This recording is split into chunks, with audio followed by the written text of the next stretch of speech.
설거지 집안일은 저희 형수님은 그걸 다 혼자 하거든요. 혼자. 집안일도 혼자 하시고 형수님. 그러니까 제 아내도 그런 걸 좀 할 줄 알아야 되는 그런 게 있습니다.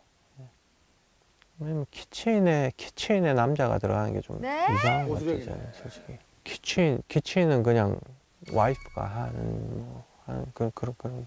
안녕하세요, 조입니다. 반갑습니다. 예, 오늘은 가볍게 왜 미국에 사는 한국 사람들이 더 보수적인지 정치적인 얘기를 하려는 건 아니고요. 전체 사회 문화 아니면 정서적으로 왜 미국에 있는 한국 사람들이 오히려 때로는 훨씬 꼰대 같고 그렇게 좀 시대에 뒤떨어진 듯한 느낌이 있어요. 제가 이제 미국에 사는 한국인들 그리고 그들의 자녀들은 사실 저보다도 어리거든요. 근데도 굉장히 보수적인 사고방식을 갖고 있는 사람들을 많이 봤습니다. 그래서 오늘은 왜 그럴지, 왜 미국에 있는 한국인들이 비록 나이가 젊은데도 불구하고 이 개방적인 나라에서 사는데도 불구하고 훨씬 더 보수적인 생각을 갖고 사는지, 그런 생활 양식도 그렇고 그런지에 대해서 한번 얘기를 나눠보려고 합니다. 혹시 그 나는 솔로 16기 상철님 혹시 기억하시나요? 결혼을 하게 되면 미국에서 살아야 되는 건가요? 예, 미국에서. 좋으실 거예요. 예. 굉장히 보수적으로 그 남자가 주방에 들어가면 안 된다.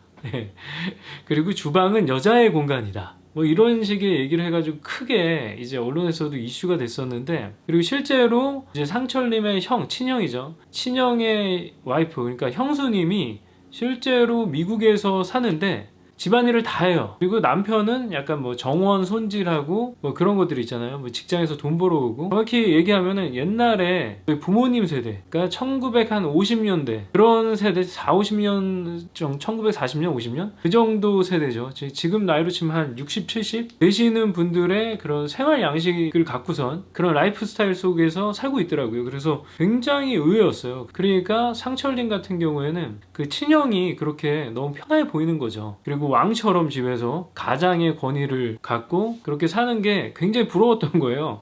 그러면서 어렸을 때부터 이제 뭐 어머니도 그렇고 어디 주방에 남자가 들어가냐 이런 식의 옛날 사고방식이죠. 그런 사고방식을 갖고선 계속해서 살아왔던 겁니다. 그러니까 그게 상철님한테 하나도 이상한 게 아니었던 거예요. 근데 왜 그러면은 그렇게 옛날 사고방식을 갖고 오히려 굉장히 보수적이잖아요. 그런 옛날 전통적인 사고방식을 갖고 미국의 1세대는 아니죠. 이민 1세대는 아니고 2세대죠. 2세대임에도 불구하고 물론 어렸을 때 가서 거기서 대학도 나오고 취업도 거기서 했으니까 부모님이 굉장히 고생을 많이 하셨겠죠.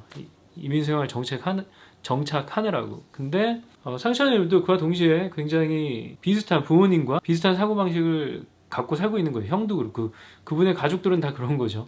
근데 이 상철님뿐만 아니라 교민 사회가 조금 참 묘한 게 미국 사회의 그런 뭐 개방적인 것들 그런 걸 다 아는데 동시에 한국 쪽으로 가면은 자기가 이민 온 그 시절에 그 반영을 하니까 그런 묘하게 그렇게 섞이는 그런 게 있어가지고. 저는 대학생 때 이제 외가가 이민 온 케이스거든요. 캘리포니아주에 있는 살리나스라는, 정확히 말하면은 그쪽에 이민을 간 케이스예요. 그래가지고 큰 이모, 막내 이모, 뭐 큰 이모가 약간 개척했죠. 미국 사람이랑 결혼해가지고.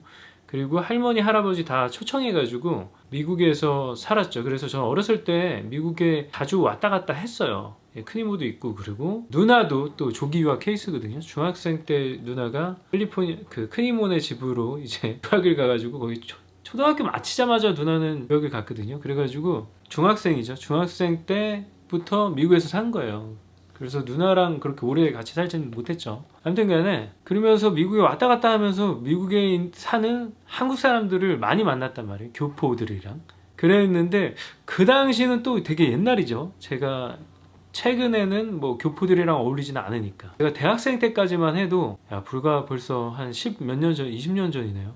20년 전에 만났던 친구들도 굉장히 보수적이었고, 근데 되게 재밌는 게 뭐냐면은 이게 한국 사람만 해당되는 게 아니에요. 제 와이프는 중국인이다 보니까 제가 중국 사람들 많이 만나거든요. 와이파이에서? 와이프 이제 지인들이나 이제 주변 사람들을 많이 만난단 말이에요. 중국인들. 그 와이프 교수님 같은 경우는 본인이 1세대고 자식들이 중고등학생, 대학생 이런 애들이 있거든요. 얘네들도 이 개방적인 나라에서 사는데 중국의 옛날 사고방식을 그대로 갖고 살고 있어요. 왜 그럴까요, 여러분 도대체? 제 나름대로 이제 결론을 내려본 거는 이제 저도 그렇고 저는 이제 2년이 다 돼가고 있는데 2년 전에 한국에 머물러 있는 거예요. 그러니까 시간 때문에 그렇습니다. 시간. 그러니까 한국에 사는 사람들의 이제 시간은 계속해서 흘러가잖아요. 한국의 시간이. 근데 미국으로 오면 한국의 시간은 정지돼 버리고 옛날 이 사람이 이제 미국으로 넘어올 그 당시의 시간에서 정지가 돼 버린 거예요. 그래서 이 사람이 갖고 있는 이제 모든 생각들은 그 당시의 생각에 머물 수밖에 없는 거죠. 그렇기 때문에 현재 한국을 살아가는 사람들이 봤을 때는 굉장히 이제 할아버지 같은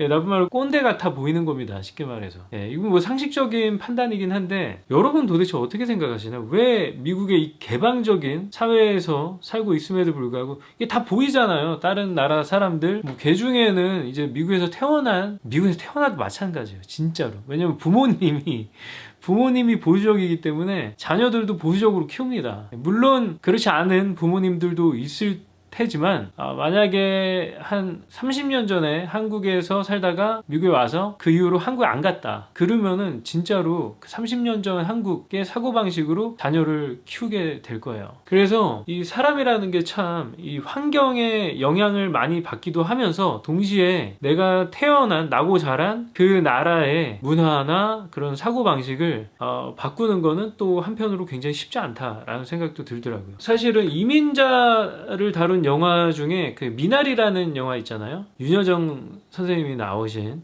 그리고 스티븐 연이 연기를 굉장히 잘했더라고요. 그게 아마 1980년대니까 1980년대 저희 부모님 세대의 이민자들 애환을 다룬 영화죠.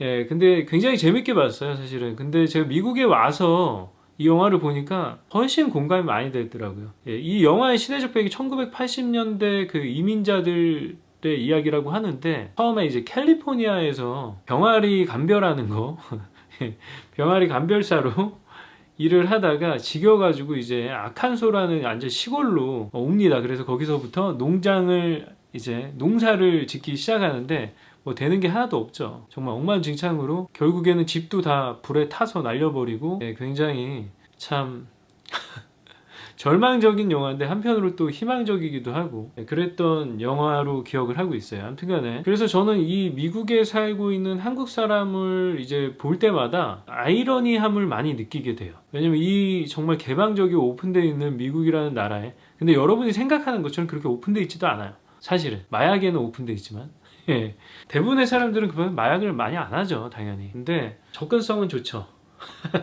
아무튼 이 얘기를 하려는 건 아니고 미국에 살고 있는 한국인들이 왜 도대체 더 꼰대 같고 보수적인 사고를 갖고 살고 있는지에 대해서 얘기를 하고 있는데 정말 저도 이 이유 말고는 찾을 수가 없어요. 근데 제가 아까 전에 얘기를 하다 말았는데 미국에 사는 중국인들도 마찬가지다. 여기서 되게 오래 산 뭐 20년, 10년, 20년, 30년 사신 분들도 굉장히 오래된 그런 중국에서도 중국의 사고방식이 어떻게 보면은 우리나라보다 한 10년 정도 이전의 사고방식과 조금 비슷한데 물론 젊은 사람들이나 그런 분들 좀 잘 사는 사람들은 사고방식이 좀 다른데 굉장히 오픈되어 있고 개방적이긴 한데 나이 드신 분들은 굉장히 한국 정서랑 굉장히 비슷해요. 그래서 제 와이프랑도 저랑 정서가 좀 비슷해요. 신기하게 굉장히 보수적이거든요. 미국에서 나고 자란 중국인 2세들, 3세들도 굉장히 보수적인 경우가 많다. 신기해요. 그런 거 보면 부모님이 자식들한테 어마어마한 영향을 미치는 거죠. 그래서 굉장히 자식들을 중국인들도 그렇고 우리 어렸을 때 부모님들처럼 굉장히 엄격하게 키우는 경우도 많고 뭔가 간섭을 많이 하죠. 나쁘게 말하면 잔소리도 많이 하고 그런 경우가 굉장히 많습니다. 그래서 저는 이게 조금 재미난 현상이었어요. 미국에서 살면서 이렇게 개방적인 나라에서 살면서 굉장히 폐쇄적인 사고방식을 갖고 사는 한국 사람들이 좀 한편으로 신기했습니다. 여러분은 왜 그렇다라고 생각하시나요? 여러분의 생각도 좀 공유해 주시면 댓글로 재밌을 것 같아요. 특히 나이 드신 분들. 예. 왜 생각이 미국에서 사시면서 정말 본인의 생각이나 본인의 사고방식이나 그 생활 라이프 스타일이 개방적으로 변했다라고 생각하시나요, 여러분? 제가 댓글 보면 안 그러신 분들도 많은 것 같긴 해요. 그래, 아무튼 시청해주셔서 감사드리고 여러분의 생각이 궁금해서 지금 이 영상을 찍었습니다. 아시겠죠? 그러니까 댓글로 뭐 여러분의 그냥 정말 솔직한 의견 많이 남겨주시면 감사드릴게요. 그래요, 그러면 저는 다음 영상에서 뵙겠습니다. 감사합니다. 나 상철인데 밥 먹으러 가자.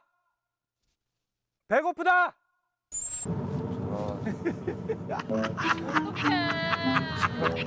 저런 안돼. 어떡해. 저거는 인정해줘. 저거 참는